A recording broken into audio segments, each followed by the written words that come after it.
Welcome to lecture for research methods. Brief lecture here about writing the discussion section.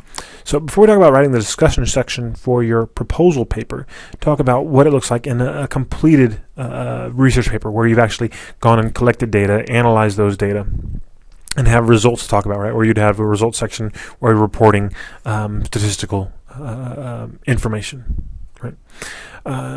So in a complete paper where you have data to talk about in the previous section, you would then explain the results again, which you already talked about in the results section. Now you'd explain what you found, the pattern of results, in plain English, right?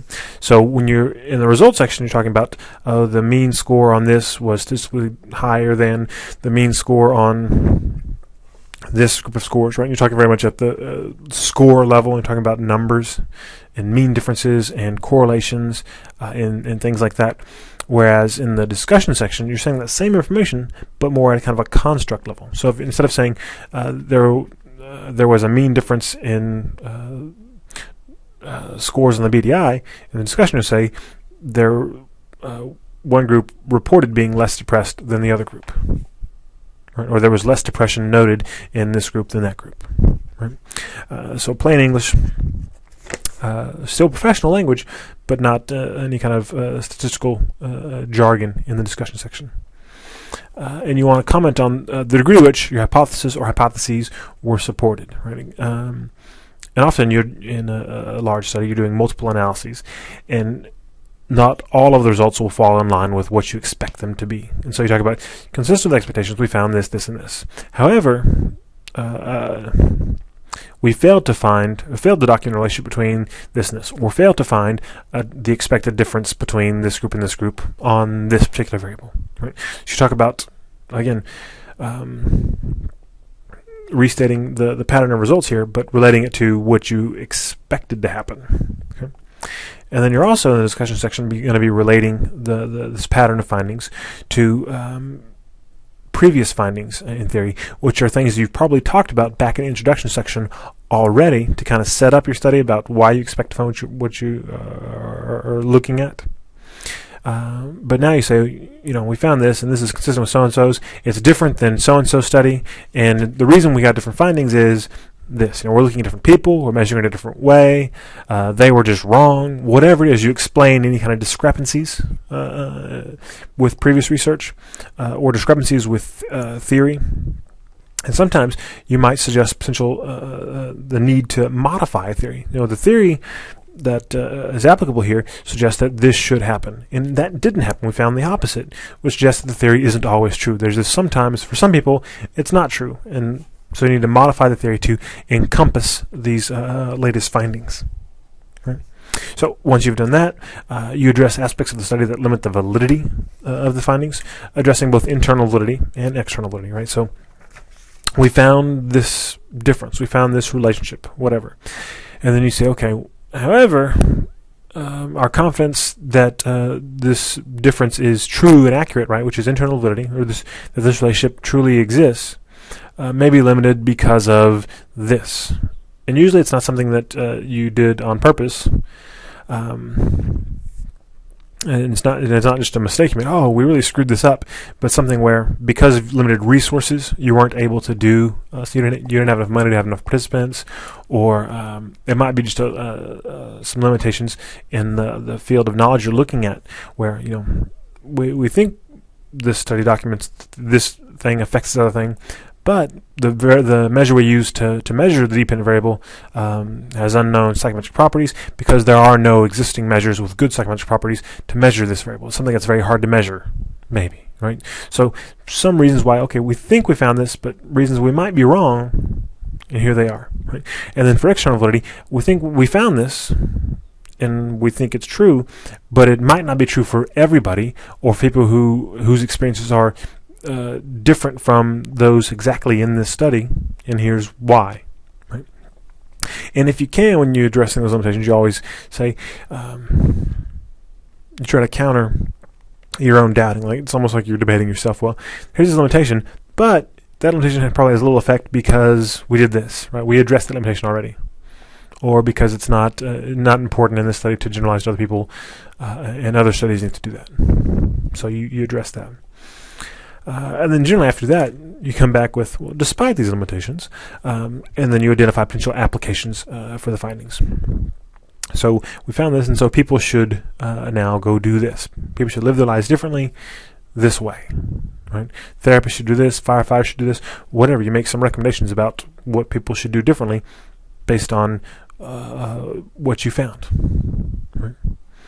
And usually the last thing in most research articles at the end of the discussion section will be some suggestion for the next step in research. So, given what we found, future studies should concentrate on blah, blah, blah. And often this is tied back into limitations. Right? So if one of the limitations is we need to find that if this effect applies to this other group of people, then future research should look at whether or not this finding can be replicated in people who blah, blah, blah, whatever this other group is. Okay.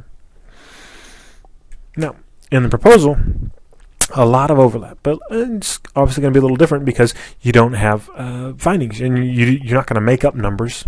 Right? You're not going to make up a result section. You have a data analysis plan. We talk about how you're going to analyze the data, how you would analyze the data, and what the expected pattern of results is. And then in a discussion section, you're going to do that same kind of thing, but instead of talking about explaining the pattern of results, you're explaining the expected pattern of results in plain English. So again, the same thing. You're talking at the construct level here.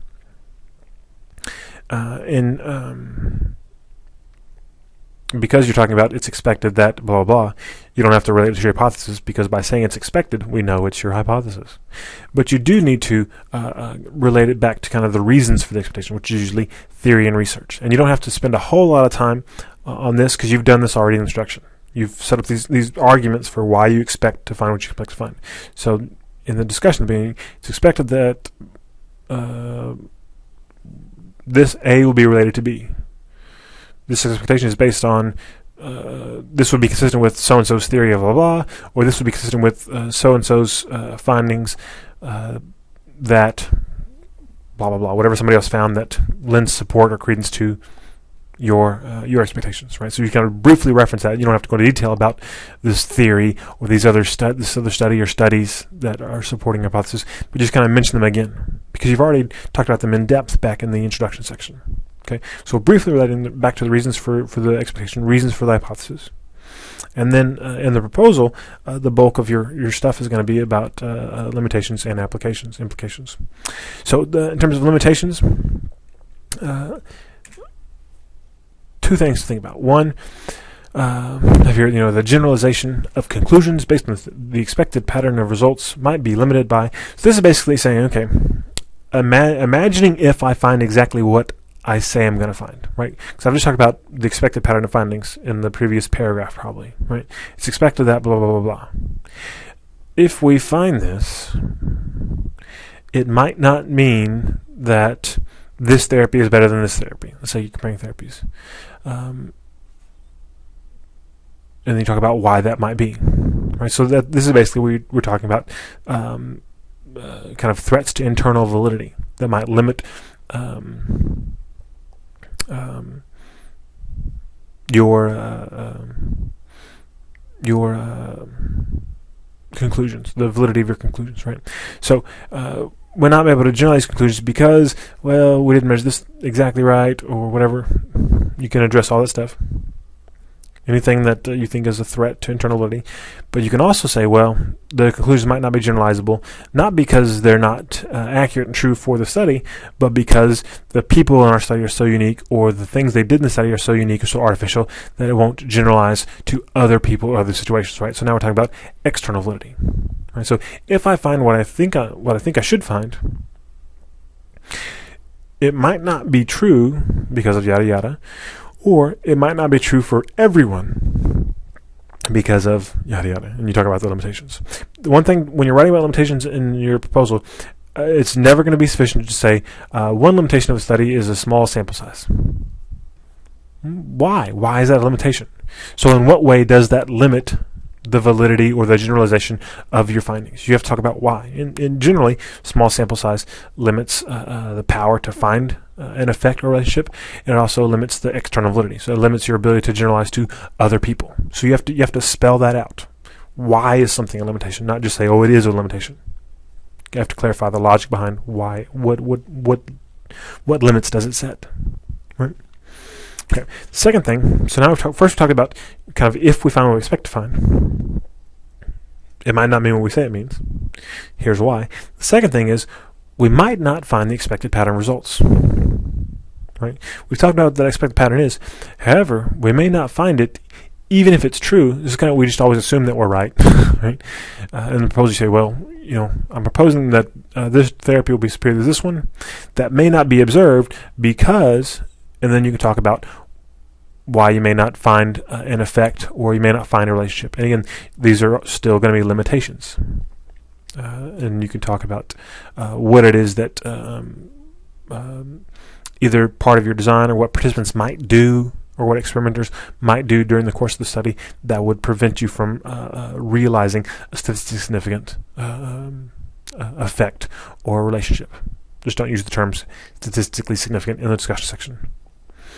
Okay, so after you've addressed the limitations, you want to address the implications and applications, potential ones, of your findings, right? So, and generally, this is again where you go, despite the limitations, and here's where you go back to, swing the pendulum back to, if we find what we expect to find. So, if the expected pattern of findings is observed, then people should do this, right?